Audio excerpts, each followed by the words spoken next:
Vidal, on voit bien que la toxicologie des médicaments se porte généralement sur le foie. C'est-à-dire que c'est le premier organe qui trinque. Voilà. Et donc, dans ce 4e point que je donne sur 5, c'est vous dire simplement, mesdames et messieurs, que quand vous prenez un médicament, évidemment, il est important que vous compreniez que si ce médicament est pris à jeun, le foie va prendre ça de plein fouet.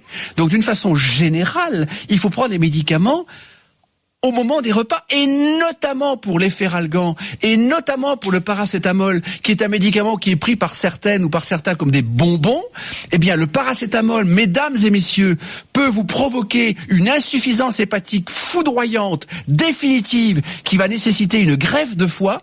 Donc, le paracétamol, c'est jamais entre les repas, c'est obligatoirement pendant les repas.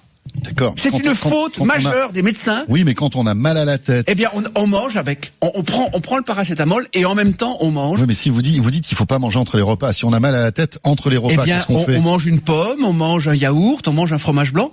Avec, ça permet d'accompagner et de préserver le foie de Nipastase. Parce que si vous voulez, je connais des patients. En gros, pas de Doliprane à jeun, quoi. Voilà, jamais. Pas de paracétamol entre les repas. Et si vous prenez un paracétamol. L'ibuprofène, même chose. C'est pareil, c'est encore pire. C'est une bombe nucléaire. Parce que c'est pas le fait de prendre un ibuprofène comme ça dans la vie. C'est quand on prend de l'ibuprofène, il y a des gens qui en prennent, mais vraiment tout le temps. Et ça, ça ne va pas. Et l'aspirine, c'est mieux ou pas ? L'aspirine, ça a surtout un impact sur l'estomac et ça fait saigner et ça peut donner des gastrites. Donc les aspirines à 1000 mg, n'en parlons pas, parce que non, mais on a mal à la tête, par exemple. Vaut mieux prendre. On s'éloigne un petit peu. Paracétamol, ibuprofène ou aspirine, absolument. Plutôt paracétamol. Absolument. Alors je résume.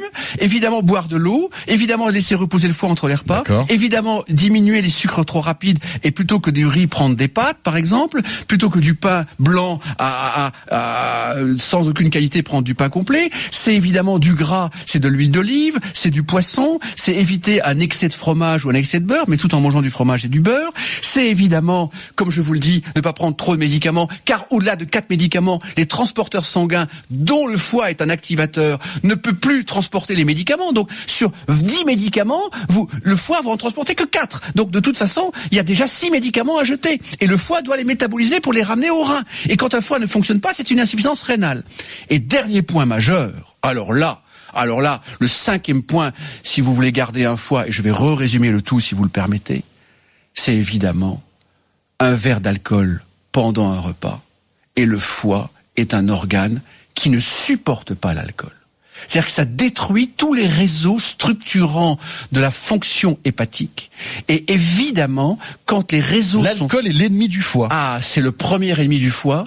Le deuxième ennemi du foie, et là je vais le dire maintenant, c'est l'hyperstress, c'est la fatigue, et j'en parlerai pas aujourd'hui, j'en parlerai dans une prochaine émission sur le stress, mais concrètement, l'alcool plus le stress, plus le tabac, plus manger entre les repas, fait que le foie ne va pas résister un siècle. C'est-à-dire qu'un foie, c'est fait pour un humain qui peut vivre 3 siècles, sans aucun problème. Mais quand un foie est agressé par l'absence d'eau, par le grignotage, par des sucres rapides permanents, par du gras en grande quantité, par concrètement des médicaments et par en plus un excès d'alcool entre les repas particulièrement, le foie ne supporte pas. Attention, quand vous dites un excès d'alcool, un verre d'alcool par repas, même si le sujet d'aujourd'hui n'est pas le sujet un verre de vin quand même. Oui, c'est ce que je dis, c'est-à-dire qu'un verre de vin par repas, ça va. Oui. Mais quand vous êtes à de l'alcool entre les repas, ça ne va pas. Donc je résume le tout. Christian, je résume le tout. Le café. Le café, c'est bien. Le café, c'est bien. Le café, le foie, jusqu'à 4-5 cafés, il n'y a aucun problème. D'accord. 2 thés, aucun problème. Parce qu'on a des auditeurs qui disent le radis noir ne fonctionne pas pour détoxifier le foie. Et d'ailleurs, je dirais que la crise de foie est un concept typiquement français. Et les 5 points que je viens de vous donner, mesdames et messieurs, c'est-à-dire l'eau, préserver le sucre, penser au gras, les médicaments, l'alcool et évidemment le repos et évidemment, je dirais, la santé et dormir, eh bien concrètement, l'idée c'est tout cela vous préserve le foie, vous préserve la vie, vous préserve la santé.